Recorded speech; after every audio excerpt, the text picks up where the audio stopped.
Assalamualaikum warahmatullahi wabarakatuh.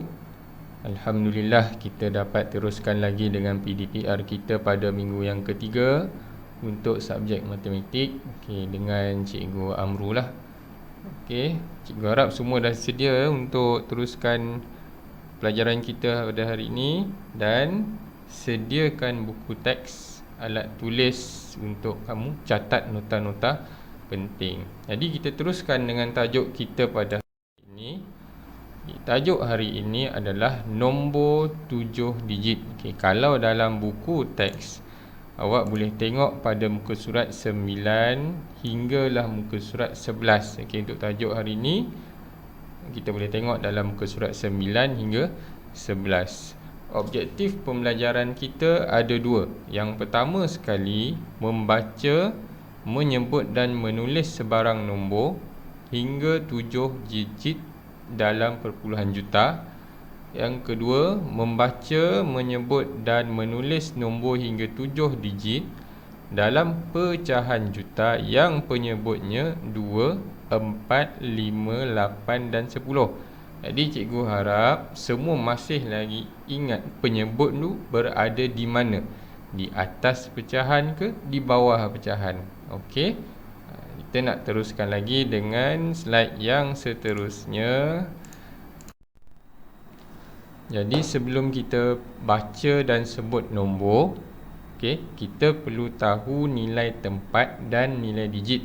Kita ulang kaji sikit lah, apa itu nilai tempat, apa itu nilai digit. Nilai tempat adalah nilai yang menunjukkan rumah sesuatu nombor, manakala nilai digit, digit tu maksudnya apa? Nombor. Jadi nilai digit adalah nilai bagi sesuatu nombor tersebut. Kita tengok dekat sini. 2, 7, 8, 2, 1, 4. Sebelum kita sebut nombor, kenal pasti nilai tempat bagi setiap nombor yang ada dekat sini. Kita mula dengan nombor yang paling belakang dulu, nombor 4. Nombor 4 berada di dalam rumah SAR. Kemudian diikuti nombor 1, rumah 10. Kemudian diikuti lagi dengan nombor 2, rumah ratus. Nombor 8 berada dalam rumah ribu. Nombor 0 berada dalam rumah puluh ribu.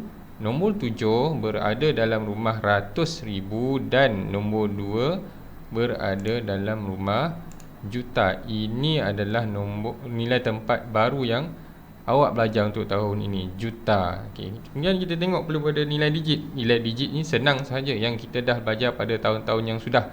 4, 10, 200, 8,000, 0, 700,000 dan juga 2 juta. Sekarang kita dah tahu macam mana cara nak tulis nilai tempat dan nilai digit. Sekarang ni macam mana cara kita nak baca nombor? Kita nak sebut nombor ni macam mana? Jadi untuk sebut nombor, sebelum ni cikgu pernah pesan kita kelaskan nombor ini kepada kumpulan 3-3. Maksudnya satu kumpulan hanya boleh ada 3 nombor sahaja. Tengok dekat sini, 4, 1, 2. Kita letakkan satu garisan, satu palang membezakan antara kumpulan yang ini dengan kumpulan yang lain.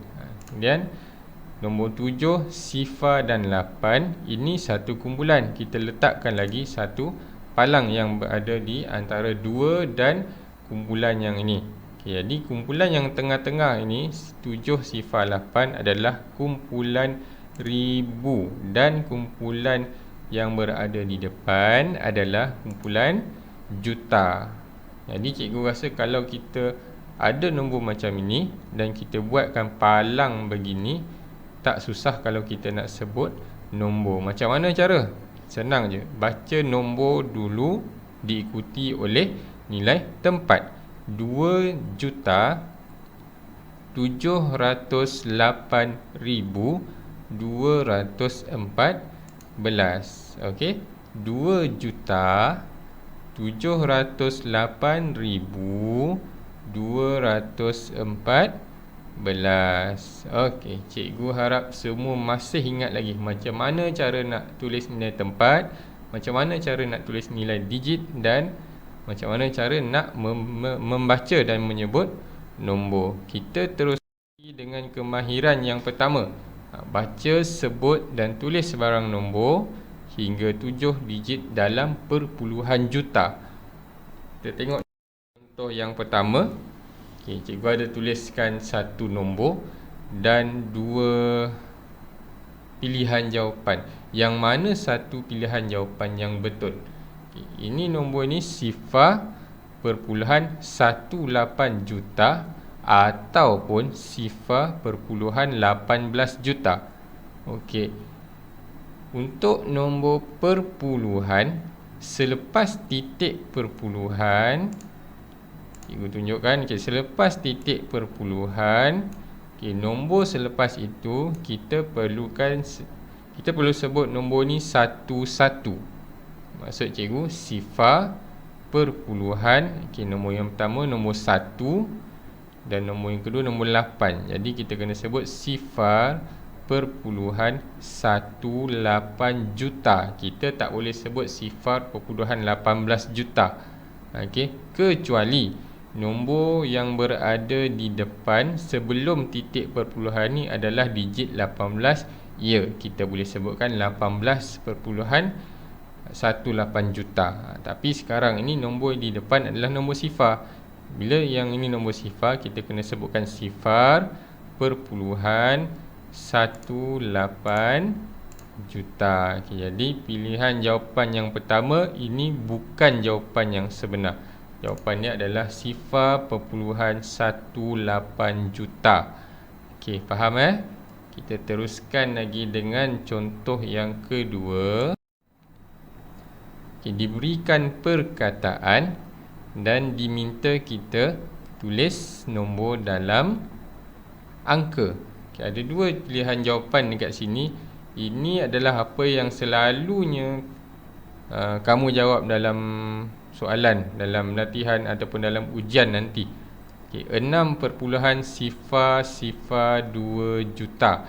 Kat sini ada dua pilihan jawapan yang biasa ditulis oleh kamu. Yang pertama sekali 6.002 juta dan yang ketiga 6.002 tapi dia tak tuliskan perkataan juta. Yang mana satu jawapan yang betul? Okey, jawapan yang betul mestilah nombor yang ada perkataan juta selepas nombor itu. Okey, kenapa? Kalau ini kita nampak 6.002 juta, kita tahu ini adalah nombor juta. Kalau kita tak tulis juta, dia jadi 6.002 sahaja. Dia tak ada perkataan juta. Jadi jawapan di bawah ini bukan jawapan yang betul. Yang betulnya jawapan ke atas 6.002 juta. Okey. Kita masuk lagi kepada kemahiran yang kedua. Membaca, menyebut dan menulis sebarang nombor hingga 7 digit dalam pecahan juta yang penyebutnya 2, 4, 5, 8 dan 10. Okey, yang ini nombor pecahan juta. Dia minta kita tulis dalam perkataan. Okey, nombor yang pertama 3/8 juta. Okay, yang ini mudah. Yang ini awak cuma perlu tulis sahaja apa yang kita sebut. Okay, jawapan dia dekat sini 3/8 juta. Nombor yang kedua. Nombor yang kedua adalah nombor bercampur. Okay, kita ada satu nombor bulat dan satu lagi nombor pecahan. Nombor bercampur ni kita kena baca dia daripada nombor bulat yang depan ni, nampak? 7 ini diikuti dengan nombor pecahan 3/8 juta. Okey, kita tak baca dia 73 juta. Kita baca 3/8 juta. Apa yang kita sebut, yang itulah yang kita tulis. Jawapan dia akan jadi 7, okey, nombor bulat diikuti dengan nombor pecahan 3/8 juta. Okey. Kita teruskan lagi dengan contoh yang kedua. Daripada perkataan, dia minta kita tulis dalam bentuk nombor. Okey, dekat sini cikgu dah tunjukkan contoh. Yang pertama 2/5 juta. Okey, kita tuliskan dalam bentuk angka 2/5 juta. Okey, jangan lupa tulis perkataan juta. Dan yang kedua, nombor bercampur 6/4/8 juta. 6, okey, 6 nombor bulat, 4/8 juta nombor pecahan. Okey, ini perkataan juta lah. Jadi kita tulis dia 6/4/8 juta. Pastikan kedudukan nombor 6 ini, nombor bulat ini berada di tengah-tengah antara pengangka dan penyebut. Jangan letakkan 6 ni sebelah 4. Kalau tak, kita akan baca dia 64/8 juta. Okey, pastikan kedudukan dia berada di tengah-tengah antara pengangka dan penyebut yang ini. Okey. Faham Kita teruskan lagi dengan soalan uji diri. Soalan ini cikgu ambil daripada buku teks. Awak boleh rujuk buku teks.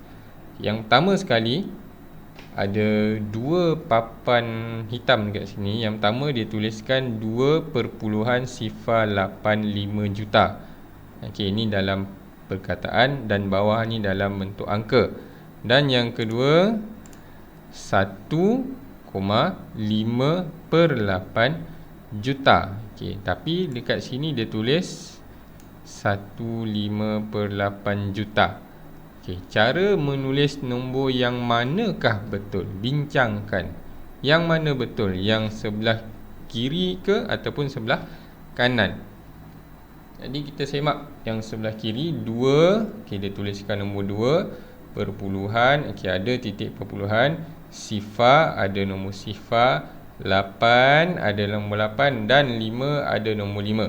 Jadi 2.085 juta. Yang ini betul. Okay, yang kedua 1, okay, koma kat sini 1,5/8 juta. Maksudnya dekat sini 1 ni adalah nombor bulat. Okey, 1 ini adalah nombor bulat. 5/8 juta adalah nombor pecahan. Okey, jadi cara nak tulis nombor ini yang betulnya adalah seperti yang di bawah ini, 1,5/8 juta. Okey, kalau yang atas ini macam mana cara baca dia? Yang atas ni kita baca dia 15/8 juta. Dia tak jadi 1,5/8 juta. Okey, dia akan jadi 15/8 juta. Okey, faham semua? Kalau ada masalah yang tak faham, nanti boleh bertanya dengan cikgu.